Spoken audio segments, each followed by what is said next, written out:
창세기 12장입니다. 창세기 12장부터는 이제 아브라함을 선택하셔서 그 아브라함의 후손들을 중심으로 해서 펼쳐나가시는 하나님의 거대한 창조주로서의 또 통치와 또 구원의 이러한 위대한 역사를 장차 오실 메시아이신 또 예수 그리스도를 세워가시는 이러한 거룩한 구원의 역사가 또 소개되어지고 있습니다. 1장부터 11장까지는 전체적인 인류 역사에 대한 또 그러한 내용이었다라면 앞서서는 창조에 대한 위대한 하나님의 계획과 목적, 창조 명령, 그러면서도 또 아담의 타락으로 인한 인류의 범죄, 원죄, 전적 부패, 또 지옥의 형벌, 이러한 죄의 심각함, 그리고는 여자의 후손을 통하여 메시아를 보내주시겠다라고 하는 이 은혜 언약, 행위 언약, 은혜 언약, 이러한 소중한 또 내용들이 앞서서 펼쳐졌습니다. 그리고는 이제 셈 족속을 노아의 후손 중에 선택하시고 그 중에 또 셈 족속 중에서도 아브라함을 선택하셔서 이제 아브라함, 이삭, 야곱으로 이어지는 놀라운 또 하나님의 구원의 역사들을 우리는 또 함께 만나게 됩니다. 12장 우리 1절에서 3절까지 한번 읽어봅니다. 여호와께서 아브라함에게 이르시되 너는 너의 본토 친척 아비 집을 떠나 내가 내게 지시할 땅으로 가라. 내가 너로 큰 민족을 이루고 내게 복을 주어 내 이름을 창대케 하리니 너는 복의 근원이 될지라. 너를 축복하는 자에게 내가 복을 내리고 너를 저주하는 자에게는 내가 저주하리니 땅의 모든 족속이 너를 인하여 복을 얻을 것이니라 하신지라. 갈대아 우르에서 이렇게 잘 살고 있는 그러한 이 아브라함을 하나님이 선택하셔서 하나님의 백성으로 삼으시고 약속의 땅인 가나안 땅으로 이주를 시키는 이러한 장면, 그리고 그 가나안 땅에서 이제 후손을 낳아서 또 키워가는, 그리고 그 후손 중에 이제 장차 메시아가 오실 것이다라고 하는 이렇게 아브라함을 선택하시는 이러한 선택의 예정, 모든 인류가 이제 아브라함도 갈대아 우르에서 우상을 팔아 이렇게 생계를 유지하는 이러한 모습으로 소개가 됩니다. 전혀 하나님에 대한 이해도 없이 완전히 불신앙 가운데에 이렇게 망가져 있던 이러한 인류 가운데 하나님이 아브라함을 선택하시고 예정하시고 그를 구원으로 초대하는, 그리고는 이제 그에게 구원이란 무엇인가를 가르치시는데 가나안 땅으로 이주를 시키는, 가나안 땅을 붙잡으라고 하는, 가나안 땅에 머물러 살라고 하는 이 땅에 대한 약속을 주십니다. 그리고 그 땅에서 이제 자손을 얻게 될 것이다라고 하는, 그래서 자손과 땅을 얻게 될 것이다라고 하는 이러한 독특한 약속을 주셨고, 이제 이 부르심에 따라 아브라함은 가나안 땅으로 이주를 하면서 그 여정과 또 그 정착하는 과정들이 소개가 됩니다.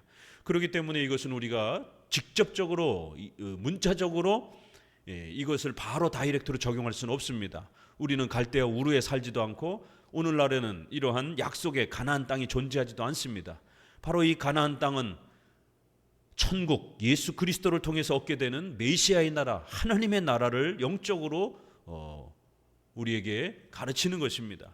그리고 그 후손은 아브라함의 그러한 또 후손이지만 또 그의 후손들을 통해서 아브라함과 다윗의 자손 예수 그리스도다라고 하는 마태복음 1장 1절에 있는 말씀처럼 아브라함에게 약속하셨던 자손은 단순한 육신적인 영토적인 가문적인 그런 자손을 약속한 게 아니라 먼 미래에 갈라디아서 3장에 있는 것처럼 많은 후손을 가리켜 말한 게 아니라 유일한 후손인 예수 그리스도를 예언적으로 모형적으로 비유적으로 이렇게 가르치면서 복음이 무엇인지, 바로 그 복음이란 예수 그리스도를 소망하는 것, 바로 그 예수님을 통해서 우리가 죄사함 받고 하나님의 자녀가 되는, 그래야 천국의 하나님의 나라의 백성으로 초대가 되어지는 바로 이것을 구약에서는 이렇게 자손과 땅이라고 하는 형태로 비유적으로 가르치고 있다는 걸 꼭 명심하셔야 됩니다.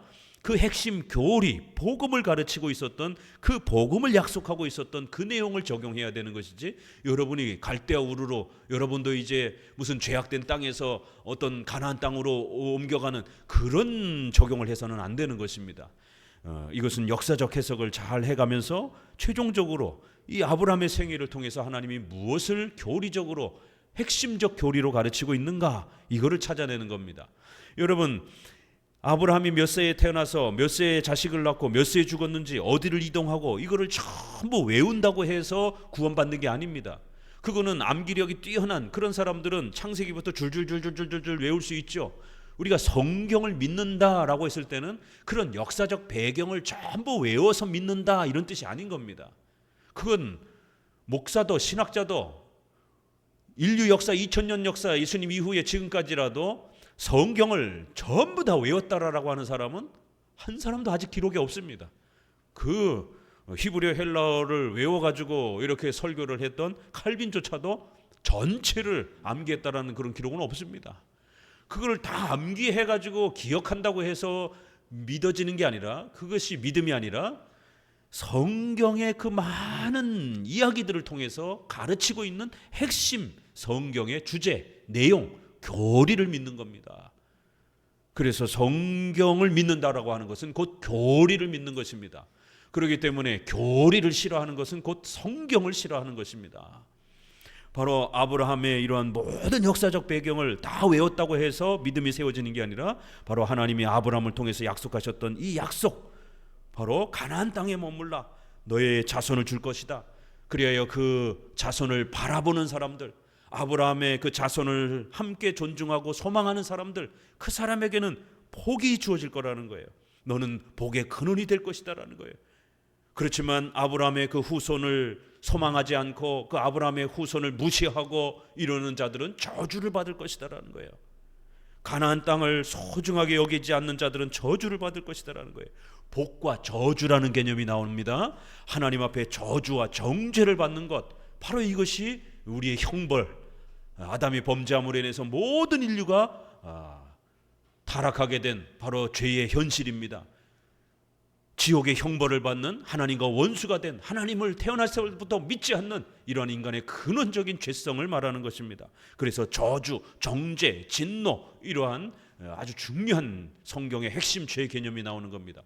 바로 이러한 저주와 정죄로부터 우리가 복을 받을 것이다라는 거예요. 그러면 저주를 받지 않는 상태가 복이 되는 것입니다. 이렇게 저주와 복, 이런 개념도 아주 정확하게 벌써 창세기 12장 1절에서부터 소개가 됩니다. 그리고는 이제 아브라함의 가족들이 가나안 땅에 도착하는 장면을 소개하는 겁니다. 그래서 5절에 보면 마침내 가나안 땅에 들어갔더라 이러면서 6절에 아브라함이 그 땅을 통과하여, 이런 표현들. 하나님께서 다시 한번 7절에 여호와께서 아브라함에게 나타나 가라사대 내가 이 땅을 내 자손에게 주리라 하신지라 그가 자기에게 나타나신 여호와를 위하여 그곳에 단을 쌓았다. 하나님께서는 아브라함에게 나타나셔서 약속하신 그 복이 뭐라고요? 자손을 주겠다라는 거예요. 그러니까 이 땅에 머물러 살라라는 겁니다. 이게 하나님이 주신 가장 큰 복이라는 겁니다. 시편에는 복이여 라고 이렇게 외칩니다. 얼마나 감격스러운지 감탄문으로 성경 원문에는 복이여 라고 이렇게 외치는 형태로 되어 있습니다. 우리 번역은 사람이 주인공이 되어 있어요. 복 있는, 이래서 복은 조금 덜 중요하고 형용사처럼 되어 있어서 사람을 꾸며주는 것처럼, 사람이 더 중요한 것처럼 이렇게 되어 있어요. 복 있는 사람은 주어로 되어 있습니다. 그러나 히브리어 원문은 복이여, 와 얼마나 복된가, 그 복을 아주 감격해 하는 감탄문으로 이렇게 되어 있습니다. 그리고 사람은 악인의 길을 쫓지 아니하고, 이제 그 복의 내용이 무엇인지를 율법을 주야로 묵상하면서 죄악을 쫓아가지 않고 바로 정죄해서 우리가 의롭게 되어지는, 이게 복이다라고 이렇게 소개합니다. 자, 예수님이 오셔서 우리에게 복을 알려주십니다. 부자가 되고 건강하고 세상이 떵떵거리고 이런 게 복이 아니라 팔복을 소개하는 것이에요. 의에 줄이고 목마른 자는 복이 있을 것이다. 저가 하나님을 볼 것이며 애통하는 자는 복이 있도다. 저가 하나님과 교제할 것이다라는 거예요. 자신의 죄를 아파하고 괴로워하며 의롭게 되기 위하여 의를 소망하는 자들, 바로 그러한 자들은 하나님을 볼 것이라는 거예요. 하나님과 교제하게 될 것이다라는 거예요. 이것이 복음서를 통해서 예수님이 선언하셨던 예수님이 주시고 싶었던 가장 중요한 복의 본질이었던 것입니다. 이것이 기독교의 핵심인 것입니다. 바로 이 복음으로부터 멀어지는 이제 가짜 기독교들, 다른 복음, 다른 예수, 다른 영, 오늘 우리 시대에도 1세기에도 수두룩한 겁니다. 이 핵심 복을 거꾸로 만들고 변형되게 만드는 겁니다. 기복주의, 부자가 되고 세상 권력을 얻는 것처럼 이게 복인 것처럼, 사회정의, 인권, 경제평등, 이러한 윤리의 이 회복을 마치 복음인 것처럼 주장하는 자유주의자들, 까무러치고 떼굴떼굴 굴르고 미래를 예언하는, 이걸 황홀경 속에 빠져드는 것을 복음인 것처럼 이렇게 착각하는 신비주의자들, 이거 가짜 복음입니다. 절대로 이런 체험한다라고 해서, 경제평등을 이룬다고 해서 절대로 구원받지 못합니다. 나는 길이요 진리요 생명이니 오직 예수 그리스도 외에는 다른 구원 얻을 만한 이름을 우리에게 주신 적이 없다라는 거예요. 그 예수 그리스도는 신성과 인성을 가지신, 우리의 죄를 대신 짊어지시고 십자가의 형벌을, 우리가 죽어야 되는 그 형벌을 대신, 그 저주와 정죄를 대신 받으시기 위해서 이 땅에 인성을 가지고 오신 영원한 하나님의 아들 신이시다라는 겁니다. 그런 예수 그리스도의 신성과 인성을 믿고 그 예수님이 우리를 위하여 정죄와 저주를 받은 것을 믿는 거예요.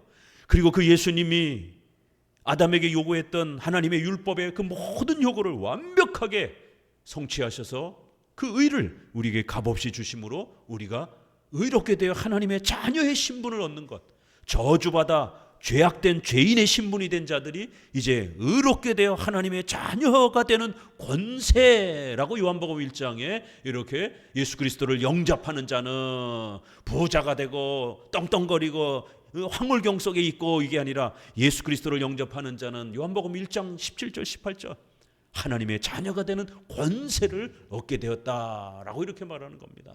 이게 복이라는 거예요. 이게 복음이라는 겁니다. 우리 성도들은 절대로 이 복음에서 멀어져서는 안 됩니다. 사탄은 광명의 천사처럼 이게 복음이야 라고 하면서 한국 교회 위에 성도들에게 끊임없이 유혹하고 걸려 넘어지게 합니다.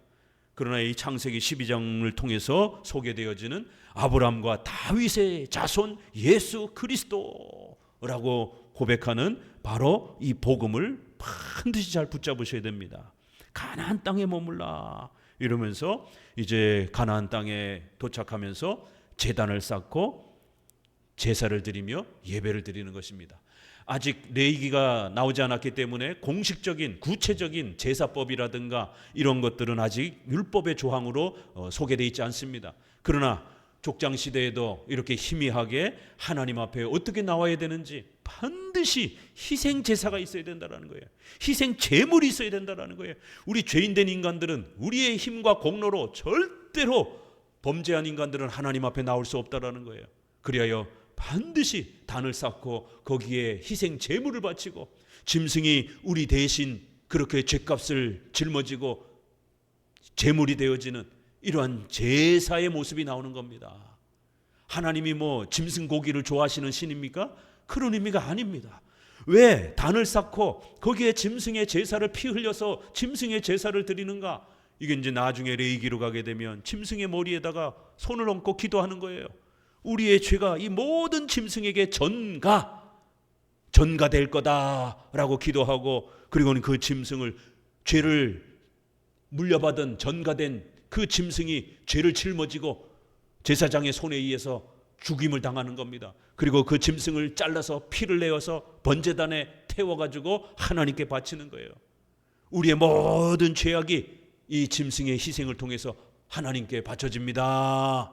이렇게 대속사상, 구속, 대속, 대신, 우리 대신 희생했다라고 하는, 우리의 모든 죄가 이 짐승에게 전가되어 하나님께 바쳐진다라고 하는, 대속되었다라고 하는, 구속되었다라고 하는, 우리의 모든 죄를 구속해 준다라고 하는 이런 희생 제사의 개념을 벌써 아브라함에게 하나님이 가르쳤던 겁니다. 그래서 아브라함은 하나님이 약속한 땅에 도착하면서 가장 제일 중요한 것은 기독교의 본질인 바로 복음을 지켜가기 위해서 장차 오실 메시아께서 우리를 대신하여 희생되고 자신을 기꺼이 히브리서 18장에 히브리서에 말씀이 있는 것처럼 단 한 번 희생 제물로 그렇게 바쳐질 것이다라고, 구약의 짐승과 소와 양으로 바쳐졌던 그러한 비유를 통해서 가르쳐줬던 것처럼 이제 신약에서는 예수님이 자기 자신이 직접 희생 제물이 되어 하나님 앞에 우리 죄를 짊어지시고 대속하기 위하여 그렇게 희생 제물 되어 주셨다라고 이렇게 말하는 겁니다. 그러니까 성경의 창세기는 바로 이러한 구원의 원리를 가르쳐 주는 겁니다. 복음을 가르쳐 주는 거예요. 우리가 어떻게 하나님 앞에 죄사함 받을 수 있는가? 어떻게 하나님과 교제할 수 있는가? 하나님과 어떻게 화목할 수 있는가? 바로 이렇게 약속의 땅에 머물고 그 자손에 대한 소망을 마음에 간직하고 그리고는 제단을 쌓고 희생 제사를 드리면서 끊임없이 우리 마음속에 반드시 우리는 희생 제물을 통해서 우리의 죄를 대신 희생하시는 그러한 희생 제물을 통하여 우리의 모든 죄가 용서되어져야만이 하나님 앞에 예배드리며 그 예배가 받아질 수 있다라고 하는 것을 이렇게 제단을 쌓고 제사를 드리는 장면을 통해서 하나님은 구원이 무엇인지 어떻게 해야 하나님께로 나올 수 있는지를 차근차근히 가르쳐 가셨던 것입니다. 자, 13장으로 넘어가 봅니다. 1절 아브라함이 애굽에서 나올 때에 읽으세요.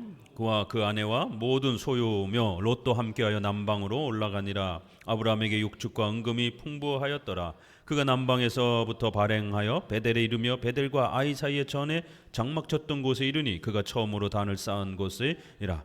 그가 거기서 여호와 이름을 불렀더라. 이제 13장을 보게 되면 잠깐 기근이 닥쳐서 이렇게 애굽으로 내려갔다가 하나님 앞에 책망을 받고 가나안 땅에 머물지 못한 것에 대한 책망을 받습니다. 왜요? 가나안 땅은 바로 우리의 신앙의 터전을 약속하는 바로 하나님의 나라 천국을 약속하는 것이기 때문에 가나안 땅을 벗어나면 안 되는 것입니다. 교회를 벗어나면 안 되는 겁니다. 신앙을 벗어나면 안 되는 겁니다. 예배를 벗어나서는 안 되는 것입니다. 바로 이러한 신앙의 원리를 가나안 땅에 머무는 원리를 통해서 구약엔 가르쳤고, 잠시 아브라함이 먹고 사는 문제 때문에 가나안 땅을 벗어났다가 책망을 받고 이제 다시 회복이 되어 가나안 땅으로 돌아옵니다. 다행히 애굽의 이러한 또 왕이 재물을 나누어줘서 풍족한 그러한 또 재물을 갖고 돌아옵니다. 그런데 이제 그 재산이 너무 많아서 아브라함과 조카 롯의 이러한 또 하인들이 서로 갈등을 하고 재산 때문에 티격태격 하는 일이 벌어집니다. 같이 머물러 살 수 없는 또 이러한 심각한 또 분쟁이 벌어집니다. 그래서 결국 아브라함과 롯은 재산을 나누면서 어떻게 거처를 마련해야 될 것인가에 대해서 고민하는 장면이 나옵니다. 여기에서도 가나안 땅에 머물 것인가 아니면 다른 곳으로 갈 것인가에 대한 이야기입니다. 결국에는.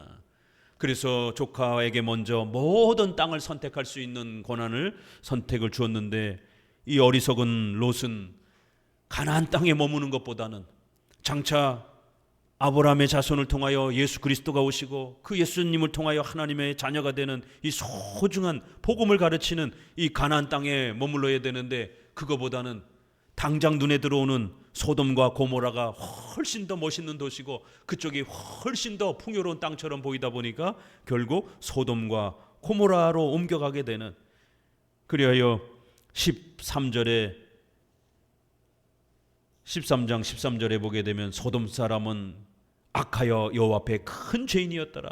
12절에 그 장막을 옮겨 소돔까지 이르렀더라.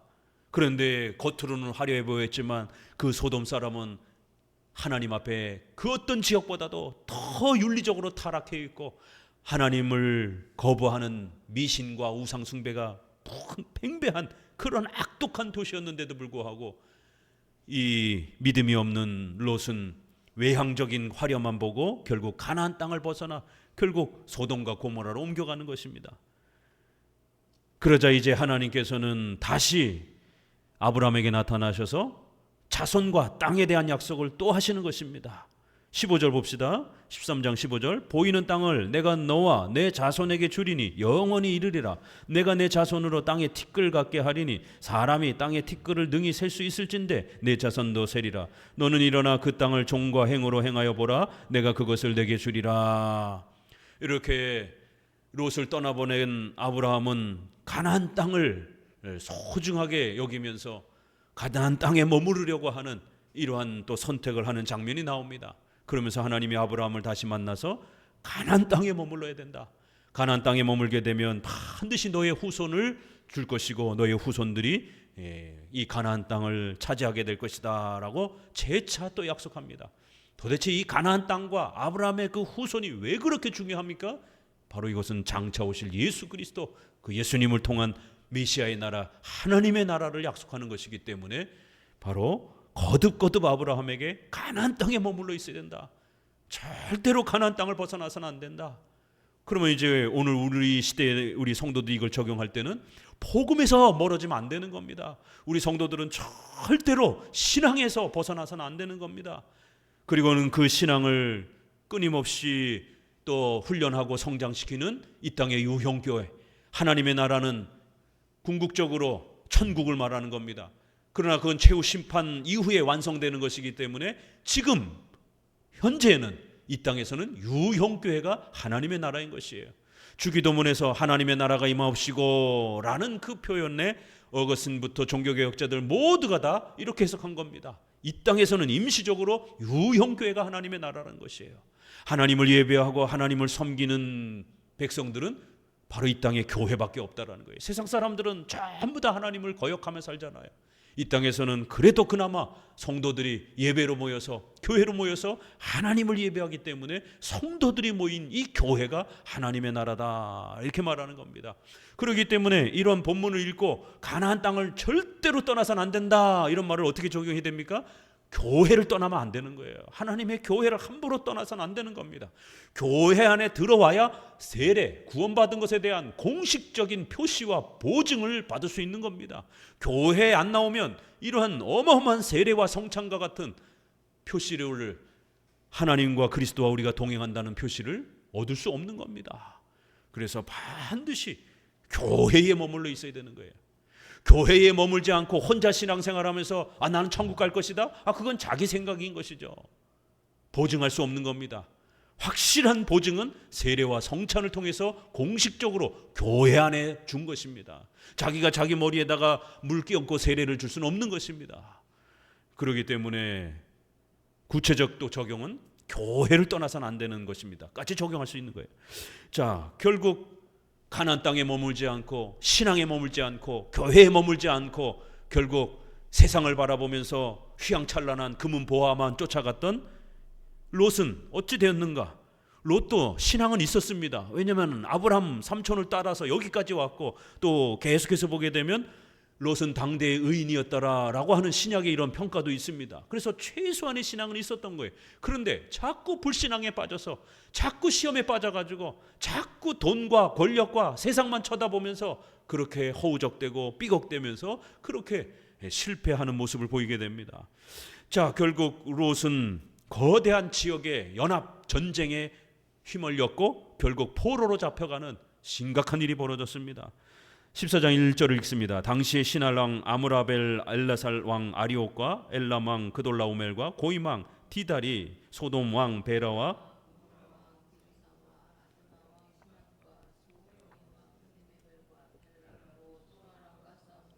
이들이 다 시딘 골짜기고 지금 여매에 다 모였더라. 4대 5예요. 그돌라오멜을 중심으로 한 4 연합국이 있고 소돔 왕을 중심으로 한 5 국가가 있는데 오히려 더 많은 숫자가 되는 소돔 연합군이 패배하게 됩니다. 그리하여 결국에는 소돔 지역에 살고 있었던 롯과 가족들은 포로로 잡혀가면서 생사를 담보할 수 없는 생명을 이제 잃을 수 있는 심각한 위기에 처한 겁니다. 그래서 하나님은 아브라함을 신속히 보내서 롯을 구해오는 놀라운 역사가 이제 14장에 소개가 되는 거예요. 14절에 아브라함이 그 조카의 사로잡혔음을 듣고 집에서 길리고 연습한 자 318인을 거느리고 단까지 쫓아가서 그 가신을 나누어 밤을 타서 그들을 쳐서 파하고 다메섹 좌편에 호바까지 쫓아갔다. 아니 318명을 뭐 나눠봐야 뭐 얼마나 됩니까? 여기는 연합군 전투를 통해서 승리한 어마어마한 연합군대잖아요. 아무리 군사력이 막강해도 하나님이 도와주시니까 제대로 군사훈련도 받지 못했던 그러한 아브라함의 하인들의 급습에 의해서 이 엄청난 숫자를 가진 연합군대가 결국에는 패하고 도망을 가는, 그리고는 아브라함은 조카와 가족들을 다 구해오는 엄청난 역사가 일어난 겁니다. 자, 18절을 봅니다. 살레망 멜기세덱이 떡과 포도주를 가지고 나왔으니 그는 지극히 높으신 하나님의 제사장이었더라. 그가 아브라함에게 축복하여 가로되 천지의 주제시여 지극히 높으신 하나님이여 아브라함에게 복을 주옵소서. 너희 대적을 내 손에서 붙이신 지극히 높으신 하나님을 찬송할지로다 하며 아브라함이 그 얻은 것에서 10분의 1을 멜기세덱에게 주었더라. 갑자기 예기치 않게 이 살레망이라고 하는 멜기세덱을 만나게 됩니다. 멜기세덱은 히브리서의 5장, 6장, 7장에 예수 그리스도를 소개할 때 소개하는 아주 중요한 구약의 역사적 인물입니다. 왜냐하면 멜기세덱은 갑자기 등장을 했습니다. 그의 아버지와 어머니를 알 수가 없습니다. 그의 고향을 알 수가 없습니다. 아브라함에게 축복하라고 휙 사라졌습니다. 그의 갑자기 나타난 그의 갑작스러운 신비로운 출생과 그의 갑작스러운 등장과 또 그의 갑작스러운 사라짐에 이런 아주 신비로운 그의 인생을 이렇게 소개합니다. 그리고는 아브라함에게 복을 빌어주는, 아브라함보다도 훨씬 높은 위치에서 높은 자가 복을 빌어주는 것이니까. 그런데 하나님의 이름으로 복을 빌어줍니다. 그 시대에 많은 사람들은 하나님을 믿지 않았습니다. 그런데 어떻게 희한하게 이 살레망은 하나님을 경외하고 두려워하며, 그 시대에는 아직 선지자, 제사장, 왕이, 삼직이 명확하게 구분이 되지 않은 그런 시대였기 때문에 제사장이요 또 왕이요 또 선지자처럼 그렇게 삼직의 이러한 권한을 가지고 아브라함을 축복해 주는 겁니다. 이렇게 신비로운 독특한 인물을 아브라함이 만나게 함으로 인해서 하나님께서는 아브라함을 축복해 주시는 이러한 장면을 이제 14장이 소개합니다. 이거를 히브리서에서는 이런 아주 독특한 출생과 사역의 특이성이 마치 예수님이 독특하게 출생을 하시고 갑자기 그렇게 희생하시고 떠나가시는 그리스도의 이러한 삼직분의 선지자직, 제사장직, 왕직의 이러한 사역을 감당하시고 사라지시는, 승천하시는 이러한 그리스도와 마치 비슷하다.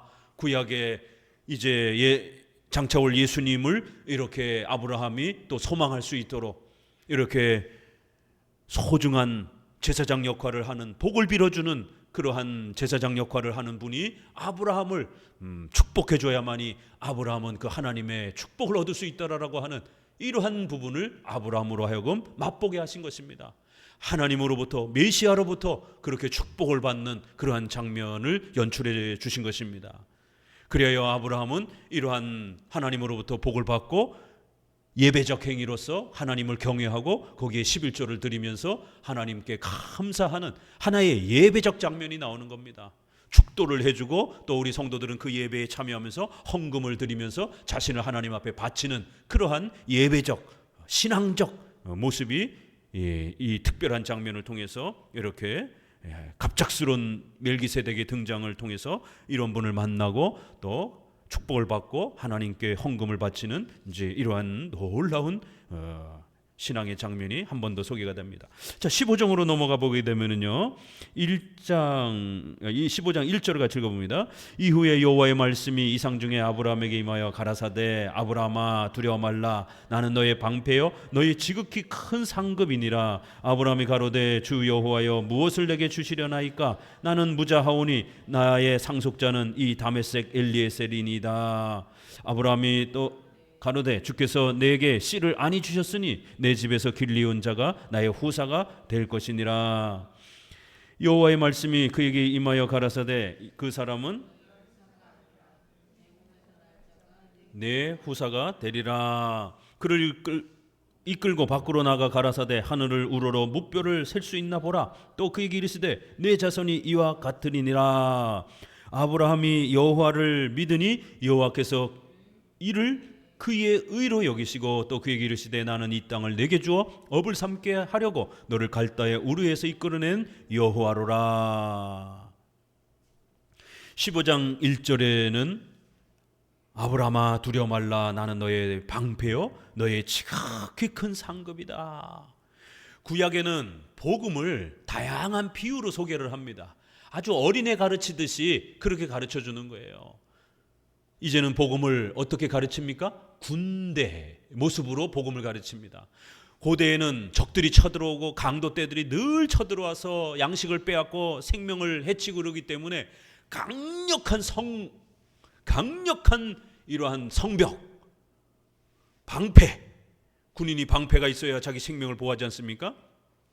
성벽, 망대, 방패, 또 싸울 수 있는 창, 칼, 화살, 이렇게 하나님이 우리의 보호자가 되신다라는 것, 어둠의 권세와 악한 권세가 절대로 우리를 해치지 못한다라는 것, 사탄의 속박에서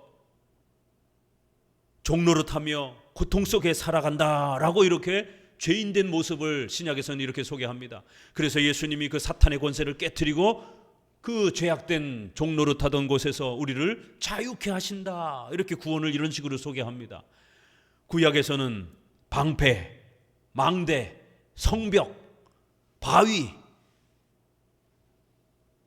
창, 이런 군대의 강력한 무기로 우리를 보호하시는 그러한 모습으로 하나님이 우리의 보호자요 어떠한 적의 무리로부터 우리를 막아주시는 그러한 강력한 그러한 보호처처럼 이렇게 복음을 소개합니다. 그리고 큰 상급, 기업, 큰 보물, 가나안 땅도 곡식을 많이 지어서 이렇게 먹고 살기에 풍족하고 금은 보화가 풍족한, 이렇게 하나님이 주시는 가장 큰 선물, 가장 큰 복, 이거를 어린애 가르치듯이 우리가 갓난아기 이제에서 조금 벗어난 이제 말하는 그런 아이들을 앉혀놓고 엄마 아빠를 엄마만큼 사랑해 그러면 하늘 땅 별 땅만큼 땅만큼 이렇게밖에 표현 못하잖아. 아이들이 보는 시선은 그게 제일 크니까. 그런 것처럼 아이들에게 대하듯이 우리 인간에게 이 땅의 금은 보화를 많이 가지는, 곡식을 많이 거두어서 굶주리지 않고 살 수 있는 그런 풍요로운 땅을 가지고 있는 것처럼 이렇게 구원을 소개하는 것입니다. 그래서 하나님은 가나안 땅에 너희가 풍족한 곡식을 얻는 것처럼 여호와는 너희에게 그러한 곡식이 될 것이다, 양식이 될 것이다.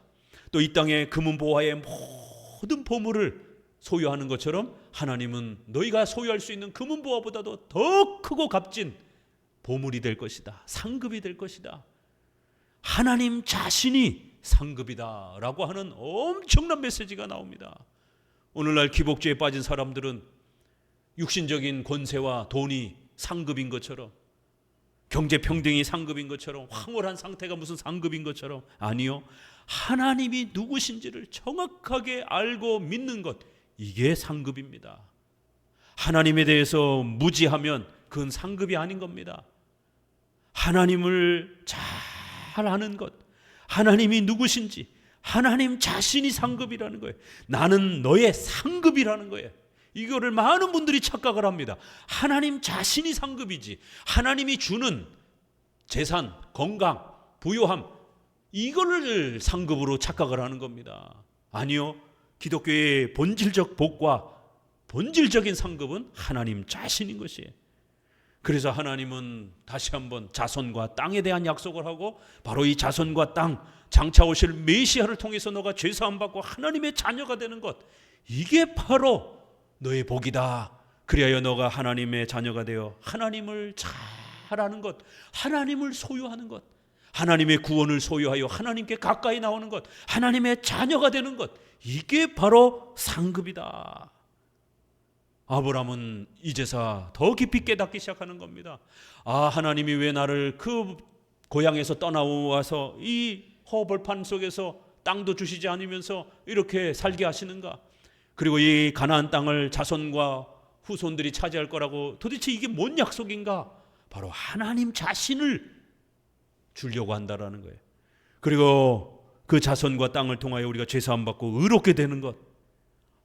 이 복음을 하나님이 약속하고 있었던 것이구나. 이러한 하나님의 약속을, 그리고 그 약속을 통해서 하나님을 얻는 것, 하나님과 가까이하고 하나님과 동행하고 하나님을 나의 아버지로 섬길 수 있는 것, 하나님 여호와를 믿으니 여호와께서 바로 그 믿음을 의로 여기셨다. 로마서 1장 17절, 오직 의는, 같이 말씀해 보세요. 오직 의는 믿음으로 말미암아 살리라. 이 말씀이 여기 나오는 겁니다. 이거를 로마서가 그렇게 풀어서 설명한 거예요. 다시 설명한 겁니다. 추가적으로. 구약에도 이신칭인 겁니다. 구약의 아브라함이 어떻게 구원받았다고요? 장차 올 예수 그리스도, 그 자손을 줄 것이다 라고 하는 그 약속을 믿었다라는 거예요. 그리고 그 자손이 오셔서 우리의 죄를 해결해 주시고 의를 해결해 주시는, 그래서 죄인된 우리가 의의 신분이 되어 하나님의 자녀가 되어 하나님을 아버지로 부르면서 하나님을 소유하게 되는, 하나님을 우리 아버지로 소유하게 되는 바로 이 영광스러운 복음을 믿었다라는 겁니다. 오직 이 믿음이 바로 의롭게 되어졌다, 의로 여겨지고 하나님이 그렇게 전가시켰다라는 거예요. 칭의, 여겨준다라는 거예요. 전가시킨다라는 겁니다. 그렇게 봐준다라는 거예요. 우리 힘과 공로로 만든 게 아니라는 거예요. 얼마나 정확한 표현입니까? 아브라함이 하나님을 믿었다, 오직 믿음으로. 칭의, 그러니까 의로 여겨지는 거예요. 의를 우리가 만든 게 아니에요. 우리가 죄값을 해결한 게 아닙니다. 예수님이 죄값을 해결해 주신 그 의를 우리가 얻은 것처럼, 우리가 이제 더 이상 죄인이 아닌 것처럼, 우리가 의인인 것처럼 여겨주시고, 이 번역이 아주 정확하게 된 겁니다. 수동태로 이렇게 여겨주시고 전가시켜주시고 그렇게 봐주시고, 이걸 우리가 칭의라고, 칭이라는 한문을 쓰는 겁니다. 그래서 기독교 복음의 핵심을 이신칭의, 오직 믿음으로써 칭의, 여겨준다, 전가시켜준다, 전가교리가 나오는 겁니다.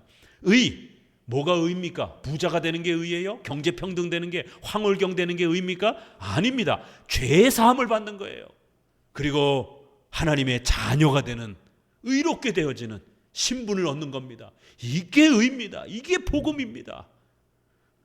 창세기 15장에는 3장 15절에서 여자의 후손이 사탄의 이 머리를 깨뜨릴 것이다라고 하는 이 소중한 복음이 15장에 와서 아주 정확하게 오직 믿음으로 하나님을 믿는 것이고, 그 믿음이란 무슨 내용을 믿는 거냐면 장차 올 그 후손인 예수 그리스도를 믿는 것, 그 예수님을 통해서 우리가 죄사함 받고 의롭게 되어 하나님의 자녀가 되어 하나님의 나라에 속하는 것, 이거를 믿는 것이다라는 거예요.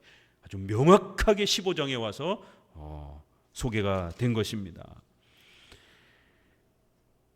그리고는 이제 16장으로 넘어가서 이것을 잘 믿고 의지하며 살았어야 되는데 이제 신앙이 조금씩 흔들리는 거예요. 75세에 부름을 받았는데 하나님은 25년 동안 자손을 주지 않고 계속해서 훈련을 시키는 겁니다. 왜요? 믿음은 훈련되어져 가야 되기 때문에. 새신자들은 부지런히 세례 받을 때까지 나아가야 되고, 세례에서 또 마치면 안 됩니다. 세례 받은 신자들은 부지런히 성찬에 참여하면서, 예배에 참여하면서, 또 교회에 참여하면서 신앙이 성장해 가야 되는 것입니다.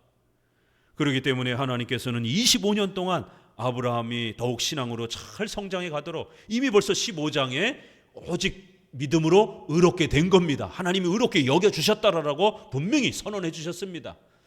아브라함이 행위를 통해서, 선행을 통해서 22장에 가게 되면 이 표현이 비슷하게 나옵니다. 또다시 아들 자식을 나에게 이렇게 기꺼이 이삭을 바치는 것을 보니까 너가 나를 믿는 줄 알겠다, 내가 너를 축복해 주겠다, 이런 비슷한 표현이 나옵니다. 그러나 그것은 아브라함이 교회 생활을 잘해서, 신앙 생활을 잘해서, 도덕과 선행 윤리를 잘 10년 20년 동안 잘 꾸준히 지켜와서 그래서 2차로 하나님이 의롭게 만들어 주시겠다. 15장의 의는 1차고 이렇게 칭의를 1차, 2차로 말하게 되면 로마 가톨릭 교리가 됩니다. 단계적 칭의론이 됩니다. 유보적 칭의론, 점진적 칭의론. 우리 인간의 행위와 노력으로 칭의를 만들어가는 것처럼 1차는 은혜로 받지만 2차는 완성은 죽을 때까지 우리가 만들어가야 되는, 중간에 만약 실수하면 다시 지옥에 떨어지는, 우리의 행위 여부에 따라, 공로 여부에 따라 다시 지옥에 떨어지는 이런 신인협력주의적 구원론이 됩니다. 반반, 하나님의 은혜 반, 인간의 노력 반, 이런 구원론이 됩니다. 15장과 22장은 그렇게 해석하면 큰일 납니다. 22장은 성화적 축복입니다. 이미 칭의에 대한 죄사함 받고 의롭게 되어지는 것은 15장에 오직 믿음으로 의롭게 되었다라고 아브라함은 의로운 자다라고 분명히 선언해 준 것입니다. 그러나 22장에서 이제 이삭을 바침으로 인해서 다시 한번 너가 아들까지 이렇게 바치는 것을 보니 너의 믿음이 참으로 귀하다, 내가 너를 복주겠다라고 하는 것은 성화적인, 우리가 더욱 거룩해져 감으로써 이렇게 아브라함이 더욱 하나님 앞에 훌륭한 신자로 이렇게 칭찬을 받는 성화적인 그러한 칭찬이지, 구원을 내가 더 완성시켜 주겠다 이런 뜻이 아닙니다.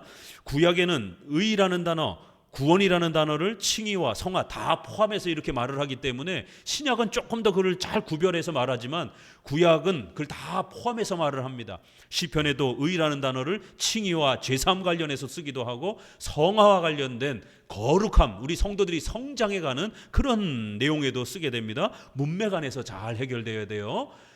칭의, 오직 믿음으로 의롭게 되어지는 것은 여러분이 예수님을 믿고 회개하면 단 한 번 즉시 법정적으로, 확정적으로, 불변적으로, 완성적으로 완성되는 겁니다. 절대로 우리 행위와 도덕적 노력을 통해서 추가적으로 완성해가는 게 아닙니다. 이렇게 16장에서는 아브라함이 이제 신앙생활을 해나가다 조금 시험에 들고 흔들리는 장면이 나옵니다. 왜냐하면 10년을 기다렸는데도 아들이 생기지 않으니까 16장 같이 읽어봅니다. 아브라함의 아내 사레는 생산치 못하였고 그에게 이름은 하갈이라. 사레가 아브라함에게 이르되 여호와께서 나의 생산을 허락지 아니하셨으니 원컨대 나의 여종과 동침하라. 내가 혹 그로 말미암아 자녀를 얻을까 하노라 하매 아브라함이 사레의 말을 들으니라.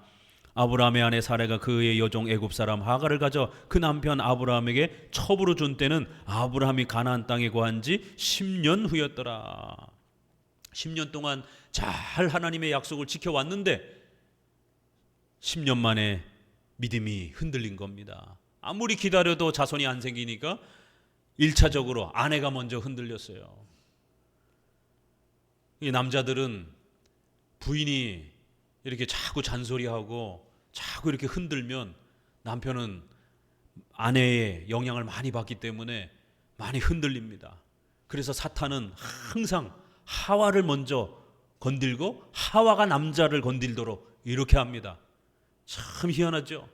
지금 아브라함을 먼저 사탄이 바로 공격하는 게 아니라 부인을 먼저 공격하는 거예요. 우리 자매님들 정신 똑바로 차리셔야 됩니다. 항상 가정을 무너뜨릴 때 사탄이 부인을 먼저 공격하는 거예요.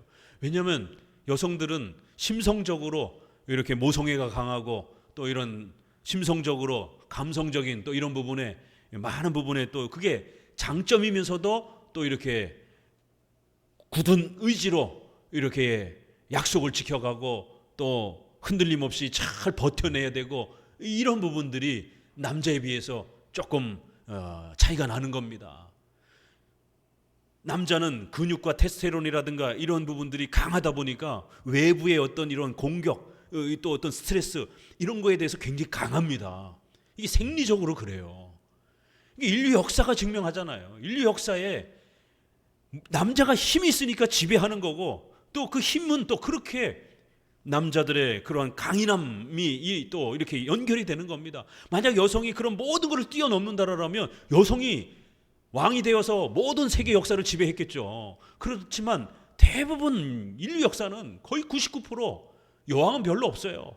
남자들이 모든 역사의 왕 통치를 하고 나라를 다스리고 전쟁에 나가서도 그렇게 사람들을 물리치고 그 전쟁의 힘으로 왕이 되고, 이런 모든 강인함들이 남자의 특징입니다. 그래서 남자들은 열심히 노동을 하고 그 노동의 스트레스를 이겨낼 수 있는 이런 힘들이 여성들보다 훨씬 강한 겁니다. 그러나 여성들은 가족을 돌보고 아이를 키우고 아이들의 정서들을 잘 헤아리고, 이런 건 여성들이 어마어마하게 또 뛰어난 거예요. 그래서 훌륭한 자녀들의 이러한 교육은 어머니가 어떤지를 봐야 됩니다. 왜냐하면 실제로 어머니랑 가장 많은 시간을 보내고 어머니랑 가장 많은 언어 소통을 하고 어머니로부터 그 세계관과 이런 부분들을 가장 많이 자녀들이 20대까지 영향을 받기 때문에 그렇습니다. 그 집 자녀들을 보려면 그 집 어머니를 보세요.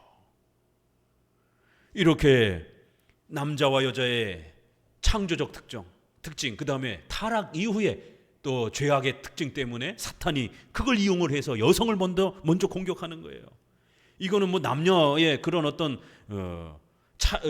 차별을 이야기하는 게 아닙니다. 실제로 그런 겁니다. 그래서 사탄은 그 여성의 약점, 장점이면서도 약점인 것을 공략을 하면서 부인에게 먼저 마음을 흔들게 만들고, 그리고는 그 부인이 남편을 흔들게 만드는 거예요. 우리가 일반 세상에도 그런 말 있죠. 세상은 남자가 지배하는 거예요. 근데 그 남자는 여자가 지배한다라는 말이 있습니다. 남자들은 성에 또 약하기 때문에, 여성들은 성을 조절할 수 있는 생리 기능이라든가 이런 신체 기능이 뛰어나기 때문에 남자들은 성에 못 참는 거예요. 약한 거예요. 그렇기 때문에 여성들은 성의 이러한 부분을 강력한 무기로 삼아서 남자를 이렇게 리드하게 되는 이런 일이 벌어지는 거예요. 압박하게 되는. 삼손과 드릴라가 가장 유명하잖아요. 삼손도 그 드릴라가 계속해서 잔소리하고 계속해서 성적으로 너 자꾸 그 비밀 안 가르쳐주면 나 너랑 성관계 안 해. 나 너랑 안 사겨. 이러니까 삼손이 참지 못하고 계속해서 비밀을 여성들에게 쏟아내는, 이런 게 이제 여성과 남성의 특징인 겁니다. 그렇기 때문에 그렇게 침실에서 여성의 강력한 무기로 자신의 남편을 리드하게 되는, 그렇게 되면 여성의 그다음 모든 목소리가 남편에게 이렇게 전달이 되어지는, 이게 인류 역사에도 그렇게 나타나는 겁니다. 이거는 크리스찬들도 마찬가지예요.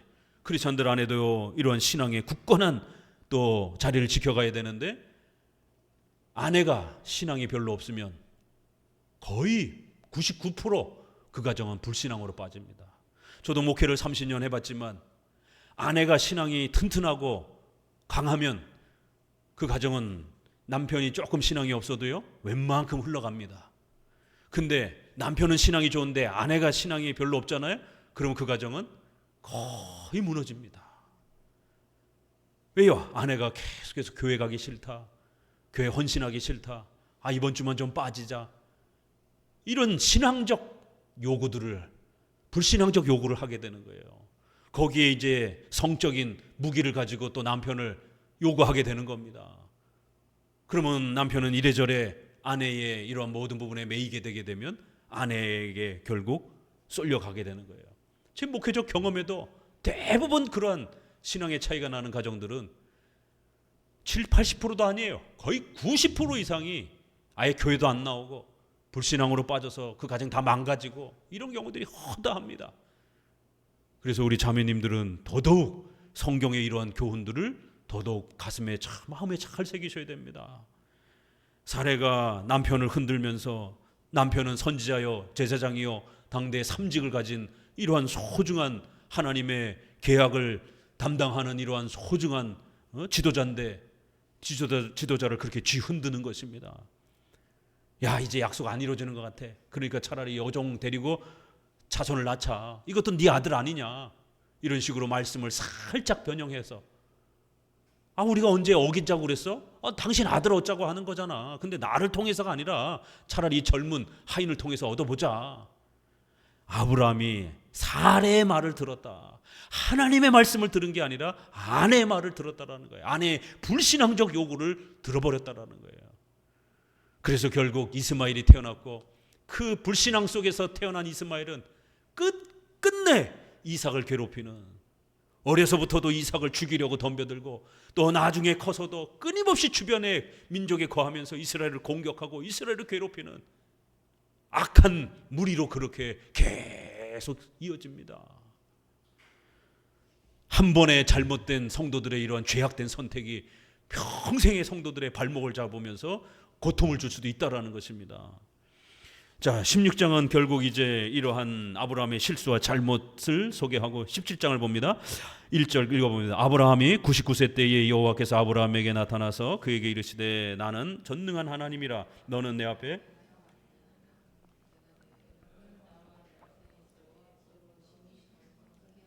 아브라함이 엎드린데 하나님이 또 그에게 일러 가라사대 내가 너와 내 언약을 세우니 너는 열국의 아비가 될지라. 이제 후로는 내 이름을 아브라함이라 하지 아니하고 아브라함이라 하리니 이는 내가 너로 열국의 아비가 되게 함이니라. 내가 너로 심히 번성케 하리니 나라들이 내게로 쫓아 일어나며 열왕이 내게로 쫓아나리라. 내가 내 언약을 나와 너와 내 대대 후손의 사이에 세워 영원한 언약을 삼고 너와 내 후손의 하나님이 되리라. 내가 너와 내 후손에게 너의 우고하는 이 땅 곧 가나안 일경으로 주어 영원한 기업이 되게 하고 나는 그들의 하나님이 되리라. 이제 99세 때 이제 아브라함의 중간 20년 정도의 15년 정도는 싹 생략을 하고 가장 중요한 자손을 얻는 장면이 나옵니다.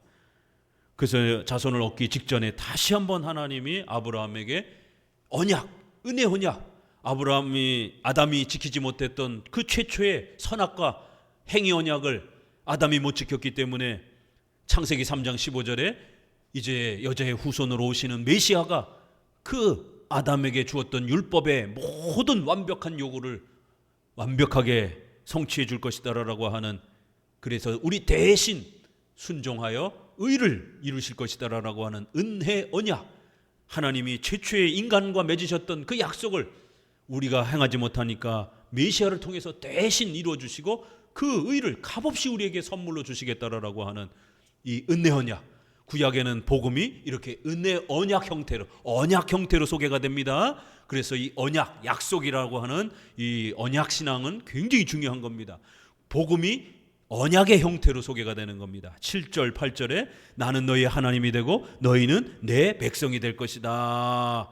너의 후손의 하나님이 되리라. 나는 그들의 하나님이 되리라. 이렇게 죄인된 우리가 어떻게 하나님의 자녀가 된다고요? 장차올 바로 그 자손, 바로 그 메시아 예수님을 통해서 우리의 모든 죄가 용서받고 우리는 하나님의 자녀가 되고 하나님 우리의 아버지가 된다라는 거예요. 이게 복음입니다. 이게 이신칭의의 구원의 복이잖아요. 우리가 하나님을 아버지로 부를 수 있는 것, 하나님은 우리를 하나님의 자녀로 영원토록 지켜주시겠다라는 것, 하나님의 나라의 백성으로 세워주시겠다라는 것. 이렇게 이제 이삭을 낳기 전에 하나님은 다시 한번 너에게 자손을 줄 텐데 25년 만에 자손을 줄 텐데 이 자손은 아주 특별한 자손이라는 거예요. 너나 사라나 모든 생리적인 모든 것 다 중단되었기 때문에 인간의 힘으로는 너가 이제 자손을 얻을 수 없는 이러한 절박한 상태를 하나님이 만들어 놓고 인간의 힘으로는 그 어떤 것도 행할 수 없다라는 걸 만들어 놓고 아주 기적적으로 특별하게 하나님이 아들을 주시는 겁니다. 이렇게 예수님은 이 땅에 오실 때에 기적적으로 우리 인간이 할 수 없기 때문에 하나님의 아들이신 분이 그렇게 하나님의 외아들이신 독생자이신 분이 특별한 출생을 하신 것입니다.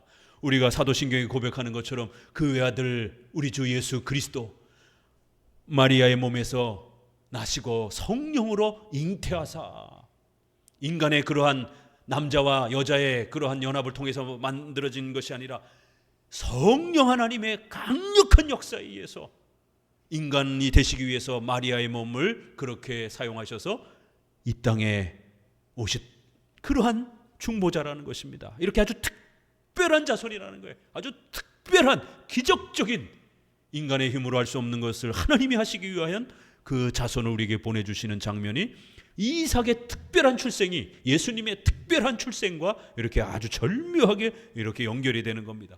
이게 다 결국에는 장차올 예수 그리스도를 우리에게 가르치기 위한 구약적 설명인 겁니다.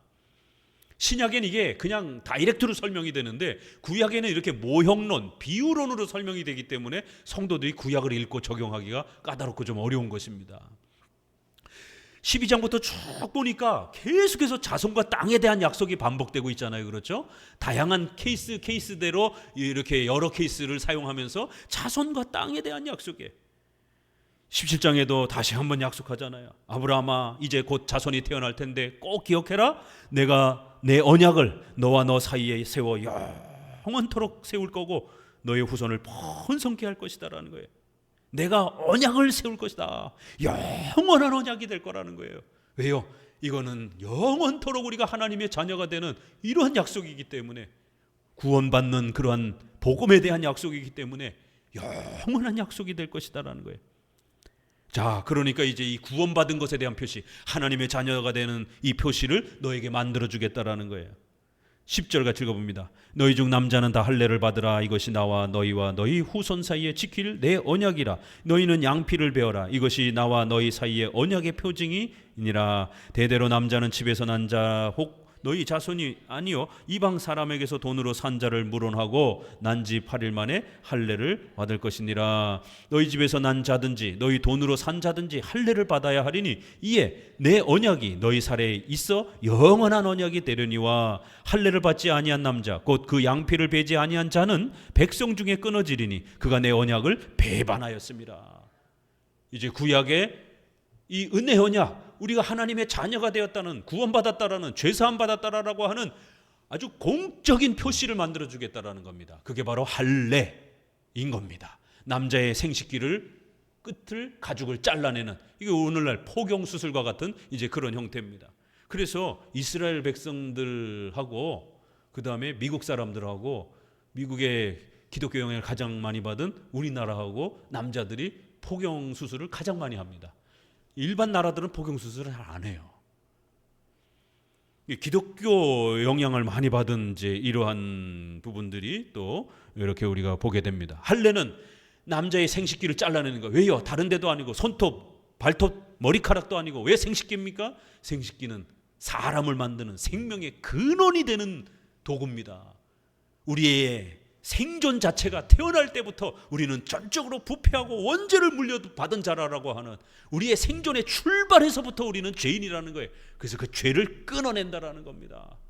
이런 의미가 강한 겁니다. 다른 데를 잘라내면 별 의미가 별로 없어요. 그렇지만 생식기를 잘라내게 되면 우리의 생명을 제거시켜 버린다라고 하는 그런 의미가 아주 강하게 들어올 수 있는 겁니다. 다시 태어난다, 중생이라는 의미가 이렇게 할례를 통해서 우리가 구원받았다라는 것. 이게 이제 신약에는 세례로 넘어가면서 죄를 깨끗하게 씻긴다, 이런 이제 의미로 또 연결이 되는 것입니다. 이 표시를 받지 않는 자들은 하나님 백성 취급 안 하겠다라는 겁니다. 그렇기 때문에 교회 나오셔서 교회를 통해서 공적으로 세례를 받으셔야 하나님의 백성으로서의 표시와 보증을 받는 겁니다. 이 세례와 할례를 받지 아니하면 하나님 백성 취급 안 하겠다라는 거예요. 그래서 특수한 경우, 전쟁터에서 갑자기 죽어나가든가 교통사고가 나서 갑자기 죽는다든가 중환자실에서 죽는 이런 특별한 경우 빼놓고는 보편적인 경우는 반드시 할례와 세례를 받으셔야만 되는 겁니다.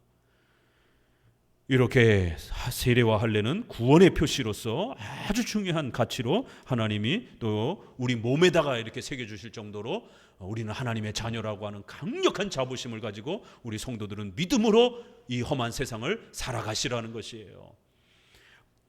신비체험이라든가 무슨 황홀체험, 금가루, 무슨 금리빨 이런 게 있어야 하나님의 자녀가 된 걸로 이렇게 착각하면 안 됩니다. 금리빨, 금가루가 많이 나타나는 것도 아니고 공식적인 이 세례를 통해서 우리는 하나님의 자녀라고 하는 떳떳한 자부심을 갖고 어깨를 펴고 자꾸 주눅 들고 하나님이 눈에 안 보이다 보니까 자꾸 믿음이 떨어지고 시험에 들고 그런 겁니다. 그래서 하나님은 보이는 표시와 보증으로 이렇게 세례와 할례를 아주 강력하게 세워주고, 이것도 부족하다 보니까 성찬이라고 하는 그리스도의 몸과 피, 십자가에서 그리스도께서 찢겨지시고 피를 흘려주시고 그 떡과 포도주가 우리 뱃속에 들어올 때 든든해지는 것처럼, 빵과 포도주를 먹으면서 배가 부르는 것처럼 예수 그리스도께서 우리의 영혼을 든든하게 붙잡아 주시겠다라고 하는, 예수님이 우리 영의 양식이 되어 주시겠다라고 하는, 그건 예수님이 우리랑 동행해 주시겠다라는 거예요. 예수님이 눈에 안 보인다고 해서 절대로 불안해하지 말라라는 거예요. 매번 성찬에 참여하면서 예수님이 나를 버리지 않고 나와 동행하고 계신다라는 강력한 표시와 보증을 성찬을 통해서 얻으시라는 거예요. 그리고 또 세례를 통해서 나는 하나님의 것이다라고 하는 자부심을 가지고 살아가라는 겁니다. 이렇게 세례와 성찬을 통하여, 성례를 통하여 하나님은 너희는 내 것이다라고 하는, 내가 너희를 버리지 않고 동행하며 함께 해주겠다라고 하는 강력한 표시를 구약에는 할례와 유월절로 남겨준 거고, 신약에는 세례와 성찬으로 만들어준 겁니다. 이것만이 공식적인 보증과 표시예요. 다른 거를 의지하고 마리아상, 십자가, 또 이런 조각상, 그림 이런 거를 차에다 붙여놓고 이런다고 해서 마음의 위로가 되는 게 아닙니다. 이 세례와 성찬을 잘 붙잡고 유지하면 되는 겁니다. 18장 읽어봅니다. 1절, 여호와께서 마물의 상수리 숲을 근처에서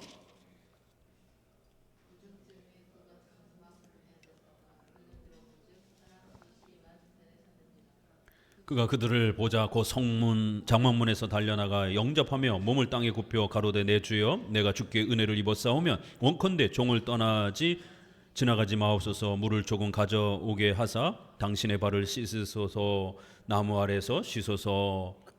이제 장면이 바뀌면서 아브라함이 천사를 세 분을 이렇게 영접하는, 사람의 모양으로 지나가시는 그러한 천사를 영접하는 장면이 나옵니다. 그런데 그 중에 한 분이 임시로 사람의 몸을 갖고 오신 예수님이었던 겁니다. 이렇게 우리 인간에게 하나님의 뜻을 뭔가 전달하고 나타내고 이런 기능은 전부 다 중보자.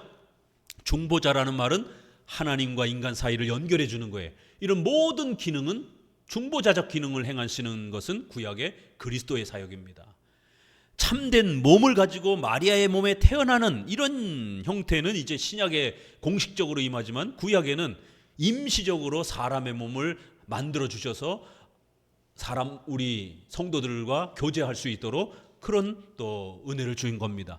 이건 완전한 몸은 아니고 임시적으로 이렇게 하나님이 만들어 놓은 몸을 사용하는 겁니다. 그래서 아브라함을 떠나고 나서는 그 몸이 어디로 갔는지 사라져 버렸어요. 또 때로는 군대 장관처럼 칼을 빼들고 여호수 앞에 딱 서 계시면서 하나님의 메시지를 전달합니다. 또 때로는 불기둥, 구름기둥으로, 모세에게는 떨기나무로, 이렇게 다양한 방식으로 하나님의 계시를 전달하는 그런 모습들이 나옵니다. 이제 아브라함이 예수님을 영접하게 되는 또 이런 모습이 나오고, 바로 그 예수님과 기도를 하는 장면이 나옵니다. 예수님께 기도하는 장면이 나옵니다. 어떻게 천사인지 사람인지 구분하는가? 그 남겨주신 한 분에게 여호와여라는 명칭을 쓰고 그분에게 기도하는 장면이 나오게 됩니다. 18장 17절을 보시게 되면 여호와께서 가라사대 나의 하려는 것을 아브라함에게 숨기겠느냐? 아브라함은 강대한 나라가 되고 천하 만민은 그를 인하여 복을 받게 될 것이 아니냐? 이러면서 계속해서 아브라함에게 주신 그 복이 무엇인지, 바로 아브라함을 통해서 하나님께서 미래에 또 자손이 태어날 또 하나님의 나라를 세울 이것을 계속 약속합니다. 그리고는 이제 소돔과 고모라의 운명에 대해서 16절, 그 사람들이 거기서 일어나서 소돔으로 향하고 아브라함은 그들을 전성하러 함께 나가니라. 그래서 두 명이 천사가 소돔으로 갑니다. 왜냐하면 이제 소돔을 멸망시키기 위한 그런 작업이 진행되고 있는 겁니다. 자, 그런데 한 분은 남아 계셨고 그 한 분에게 이제 기도하는 장면이 나옵니다. 왜냐하면 소돔을 멸망시키겠다고 했고 소돔에는 조카가 살고 있었기 때문에 아브라함은 급해진 거죠. 그래서 28절에 의인 50명이 있다라면 멸망시키지 마옵소서라고 하면서, 그러면 40명은요 혹시라도, 30명은요 혹시라도, 이렇게 줄여가면서 마지막에 혹시라도 10명만 있다라고 해도 소돔을 멸망시키지 않으시겠습니까? 예, 그러겠다라고 하면서 이제 소돔과 고모라의 심판 장면으로 넘어갑니다. 19장을 읽어봅니다. 1절, 날이 저물 때 그 두 천사가 소돔에 이르니 마침 롯이 소돔 성문에 앉았다가 그들을 보고 일어나 영접하고 땅에 엎드려 절하여 가로되 내 주여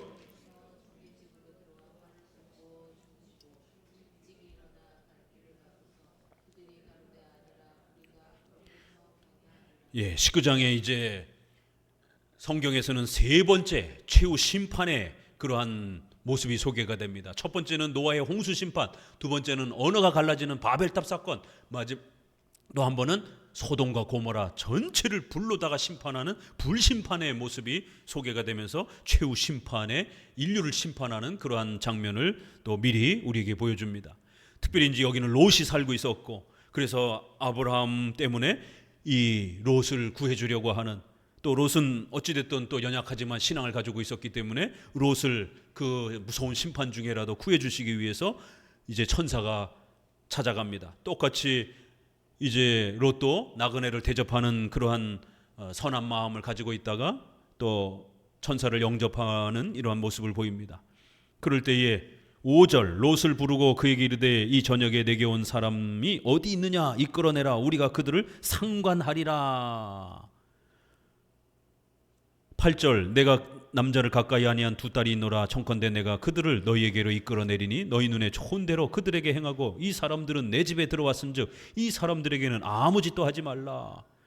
이 순수하고 멋있게 사람 모습으로 청년으로 이렇게 찾아왔기 때문에 이 소돔의 동성애가 얼마나 창궐했던지 그 소문이 금방 퍼졌고, 그래서 결국 그 낯선 청년과 동성애를 하기 위해서 남자들 중에 나이 먹은 사람이나 애나 다 같이 온 물론 노소하고 백성들이 찾아왔다라는 겁니다. 상관, 이 히브리어가 바로 성관계를 뜻하는 단어입니다. 그러자 롯이 놀래가지고 자기 딸들을 바깥으로 내몰고 결국 그 청년들은 보호하려고 하는, 이건 방법은 잘못된 거죠. 어떻게 자기 딸을 창녀 취급하듯이 그렇게 합니까? 그렇지만 이제 이런 다급한 마음에도 이분들은 보통 분들이 아니다라는 것을 롯도 깨달은 겁니다. 하나님의 어떤 특별한 그러한 천사로서의 그런 느낌을 받은 거예요.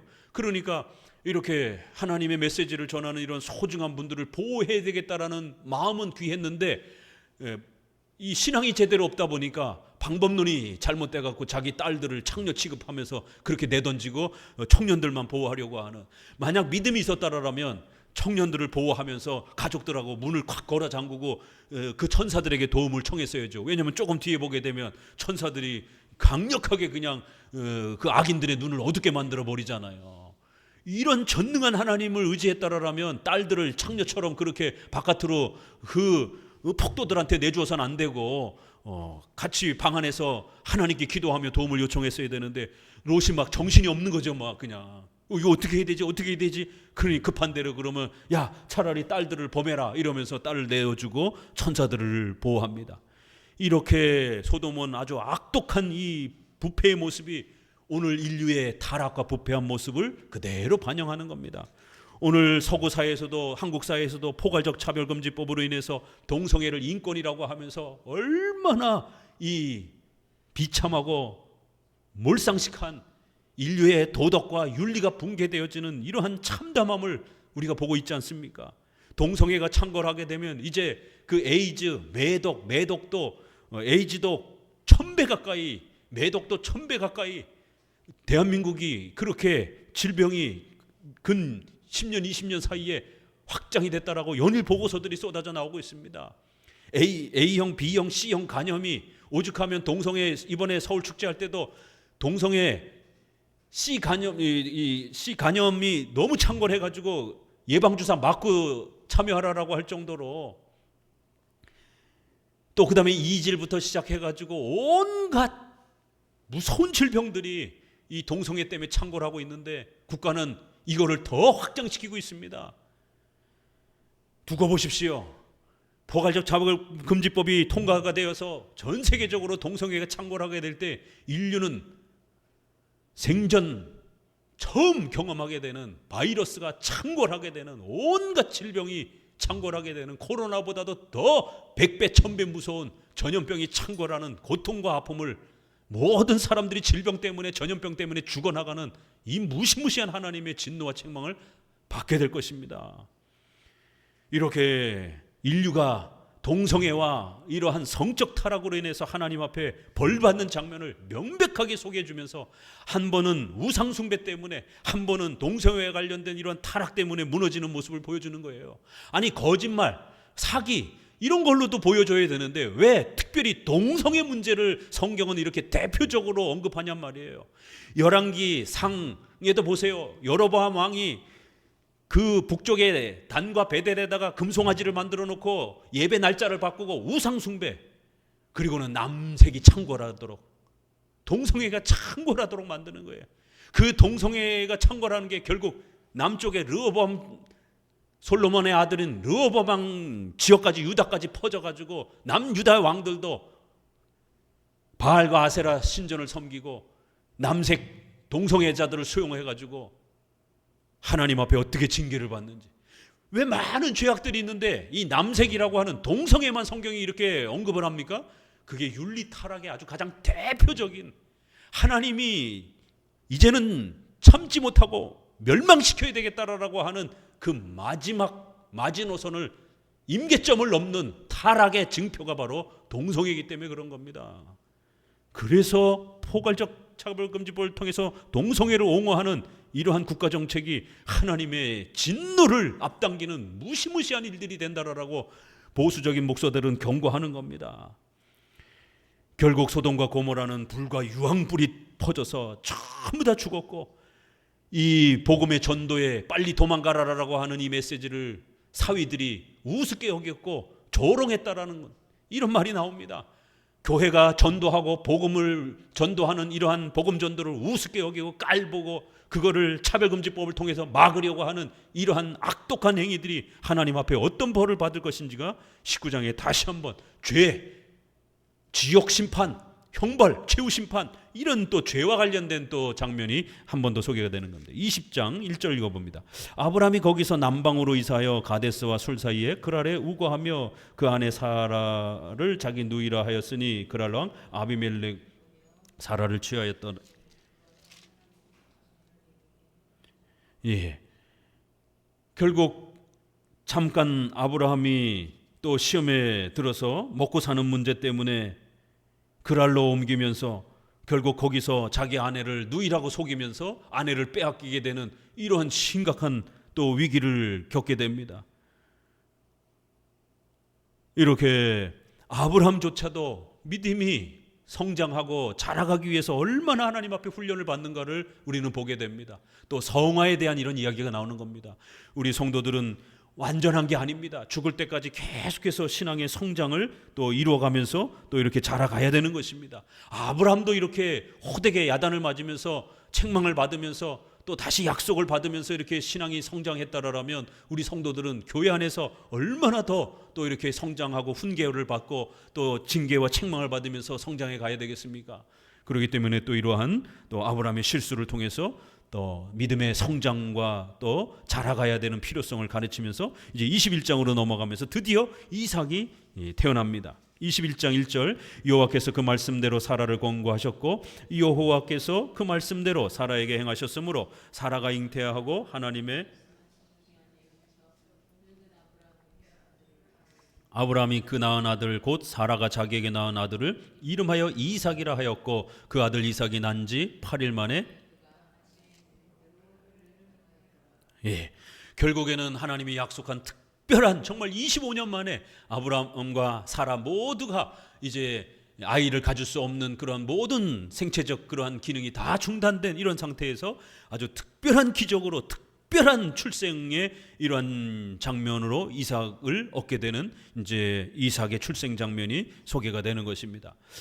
약속의 자손이라고 하는 장차 메시아를 가르치는 모형적 역할을 하는 그러한 아주 중요한 인물로서 이삭을 하나님은 구약에서 이렇게 사용한 겁니다. 그리고는 이제 10절에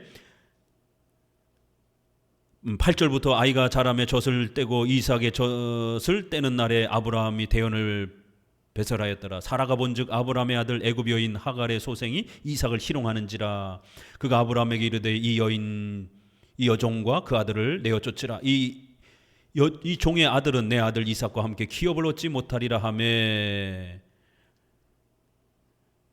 12절에 하나님이 아브라함에게 이르시되 아내의 말을 들어라 이렇게 하면서 여기선 또 아내가 신앙을 바로 또 파악한 것을 보게 됩니다. 아브라함은 어찌됐든 자기 자식이니까 이스마엘을 내쫓는 걸 너무 안타까워하잖아요. 그럴 때 또 여기서는 아내가 하나님의 약속을 붙잡고 절대로 이삭과 이스마엘이 한 가나안 땅에 머물러 살아서는 안 된다라는 거예요. 왜냐하면 이스마엘은 죄악에 의해서 태어난 아이고 이삭은 하나님의 약속에 의해서 장차 메시아를 가르쳐주는 중요한 신앙의 모델의 이런 역할을 되어지는 그런 인물이기 때문에 둘이 같이 있게 되면 이 죄악된 이 이스마엘이 그 후손들이 결국 이삭과 이삭의 후손을 공격할 수 있는, 그러면 메시아가 오시게 되는 이러한 소중한 약속이 깨어지게 되는 위협이 당하는 겁니다. 결국 하나님은 교회를 보호하기 위해서 불신자들의 이러한 자손들을 끊어내신 이러한 아주 특단의 대책을 행해 주시는 것을 보게 됩니다. 하나님은 이삭을 세워주시고 22절에 때 아비멜렉과 그 군대 장관 비골이 아브라함에게 말하여 가로되 내가 무슨 일을 하든지 하나님이 너와 함께 계시도다 이러면서 가나안 땅을 그 중에 일부인 우물을 확보하는 맹세의 장면이 서로 나옵니다.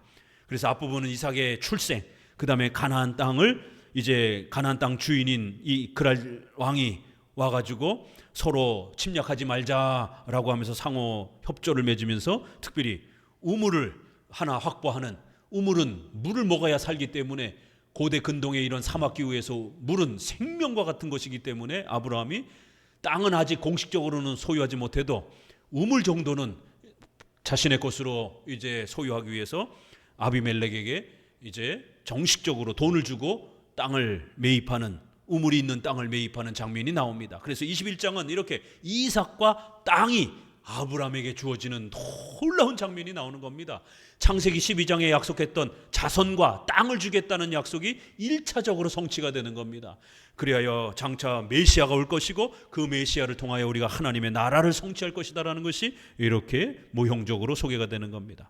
그리고는 갑자기 상황이 바뀌어서 22장에 이제 이삭이 한 10여 년 정도 이렇게 청년이 된 모습으로 훅 지나가면서 아주 중요한 이삭이 희생제물로 바쳐지는 장면이 나옵니다. 22장 읽어봅니다. 그 일 후에 하나님이 아브라함을 시험하시려고 그를 부르시되 아브라함아 하시니 그가 가로되 내가 여기 있나이다. 여호와께서 가라사대 내 아들 이삭을 데리고 모리아 땅으로 가서 내가 내게 지시하는 한 산 거기서 그를 번제로 드리라. 이렇게 22장은 갑자기 느닷없이 하나님이 소중하게 얻었던 그 이삭을 제물로 바치라라고 하는 파격적인 명령을 제시하는 겁니다. 이거는 절대로 우리 성도들이 따라해서는 안 되는 겁니다. 자기 자식을 어떻게 죽입니까? 이건 큰일 나는 것이죠. 그렇기 때문에 이거는 특별히 장차 올 예수님이 십자가에 죽으시고 희생 제물이 되실 것이다라고 하는 이삭의 이 독특한 모형적 예언적 생애를 통해서 장차 올 예수님을 가르치기 위한 그런 걸 가르치는 것이기 때문에 함부로 이 문자적으로 그대로 따라해서는 적용해서는 큰일 나는 겁니다. 이삭은 특별한 목적을 가지고 태어난 후손인 겁니다. 장차 올 예수님을 가르쳐주기 위하여 비유적으로 모형적으로 그 삶을 살았던 독특한 그러한 인물인 것입니다. 그리하여 희생 제물이라는 게 무슨 의미인지를 가르치기 위하여 그 독자 외아들, 사랑하는 아들 이삭을 죽이라 이렇게 표현하면서 하나님의 아들, 영원하신 아들, 독자, 독생자 예수 그리스도께서 우리 대신 희생 제물이 되는 이제 이러한 장면이 나오는 것입니다. 13절에 결국 아브라함이 이삭을 죽이려고 하는 그 마지막 순간에 하나님이 막으시면서 13절 아브라함이 눈을 들어 살펴본 즉 한 수양이 뒤에 있는데 뿔이 수풀에 걸렸는지라 아브라함이 가서 그 수양을 가져다가 아들을 대신하여 번제로 드렸더라. 그래서 아브라함이 그 땅 이름을 여호와 이레라. 이레 하나님이 준비하신다. 여호와의 산에서 준비되리라. 이렇게 이삭이 죽임을 당하는, 그 아들이 죽임을 당하는 이런 내용, 그리고 또 대신 양이 이렇게 희생되는 대신 죽는다 이런 의미, 아들이 죽는다, 대신 죽는다 이런 의미가 다 이 장면을 통해서 가르쳐지는 것입니다. 그리하여 17절 18절에는 다시 한번 자손과 땅을 주겠다라는 약속이 또 소개가 되는 겁니다. 자, 그리고는 이제 23장으로 넘어옵니다. 23장 읽어봅니다. 사라가 127세를 살았으니 이것이 곧 사라의 향년이라. 사라가 가나안 땅 헤브론 곧 기럇 아르바에서 죽음에 아브라함이 들어가서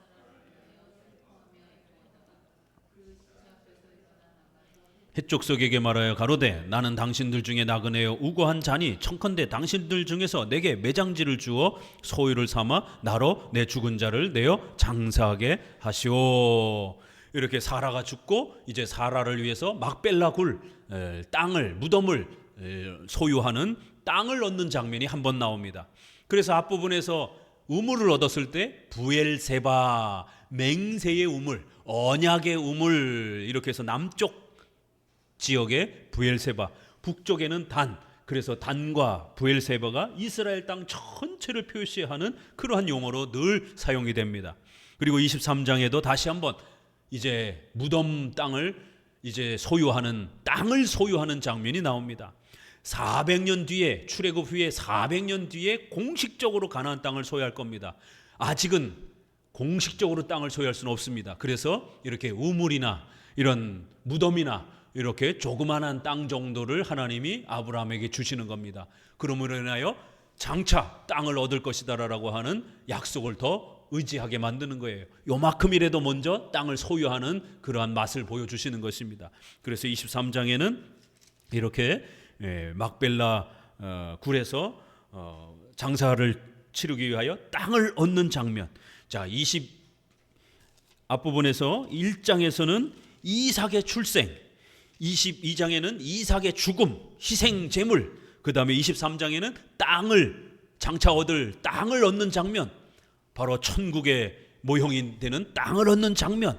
자, 그리고 이제 24장에는 마지막으로 이삭의 아들의 며느리를 이제 얻는, 이삭의 부인을 얻어주는 며느리를 얻는 장면으로 아브라함의 생애가 이제 할 역할을 다 하는 겁니다.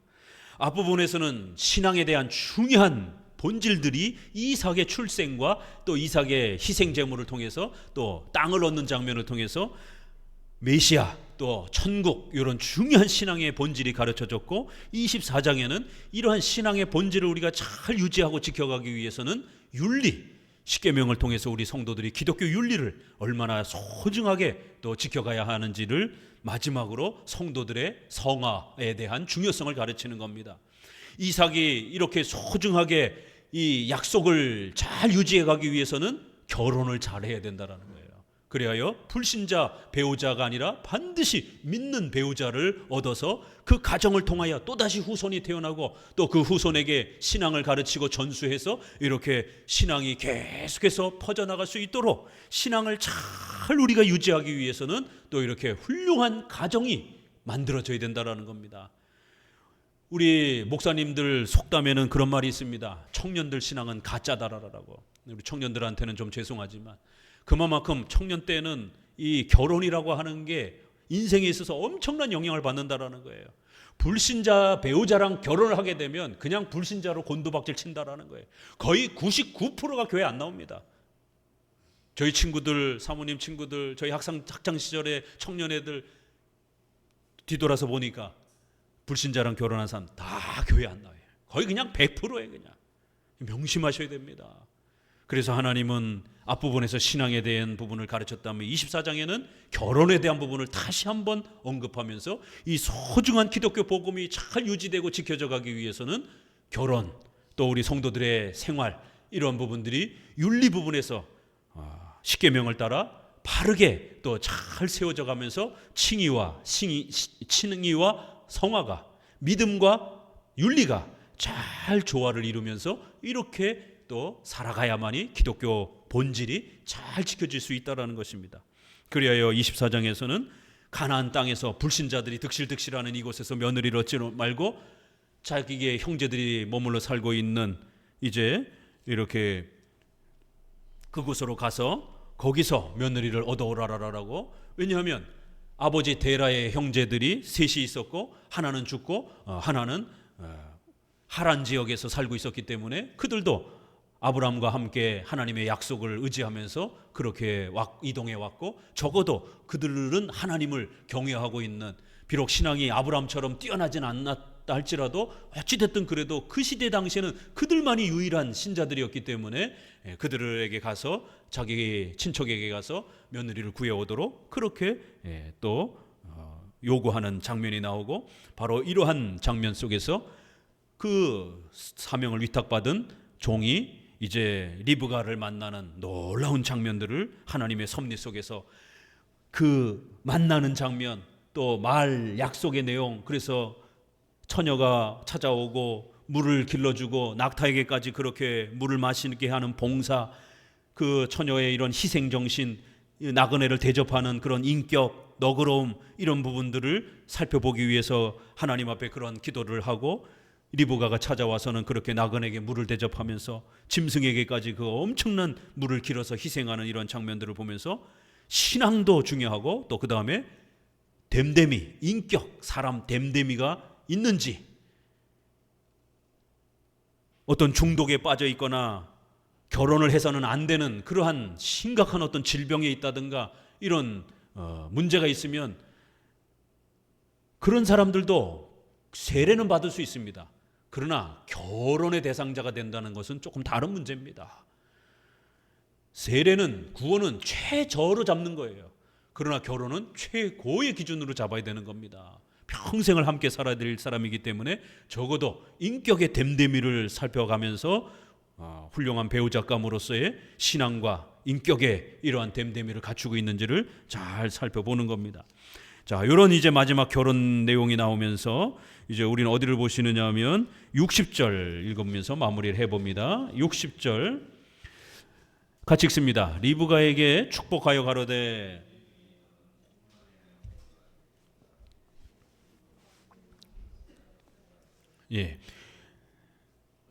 가족들이 이제 딸을 보내면서 축복을 하면서 보냅니다. 그런데 그 가족들에게 하나님의 놀라운 예언이 임하면서 이 리브가의 후손 이야기를 또 하는 거예요.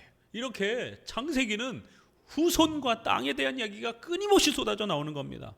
너는 천만인의 어미가 될지라, 내 씨로 원수의 성문을 얻게 할 것이라.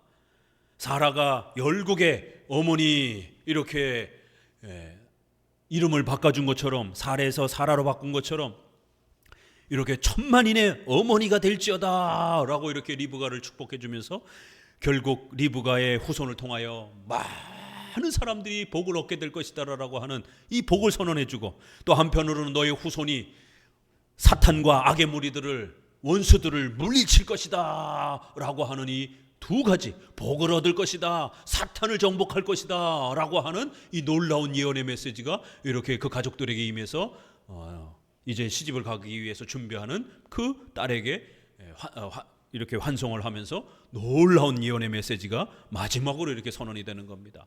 이렇게 아브라함과 이삭, 이런 모든 생애 하나하나가 전부 다 창조주 하나님이 그들의 인생을 어떻게 지배하시고 다스리시는지, 또 그들을 통하여 장차올 후손인 예수 그리스도와 하나님의 나라를 어떻게 우리에게 가르치시는지, 구원주 하나님을 우리가 부지런히 이렇게 배워가는 것입니다.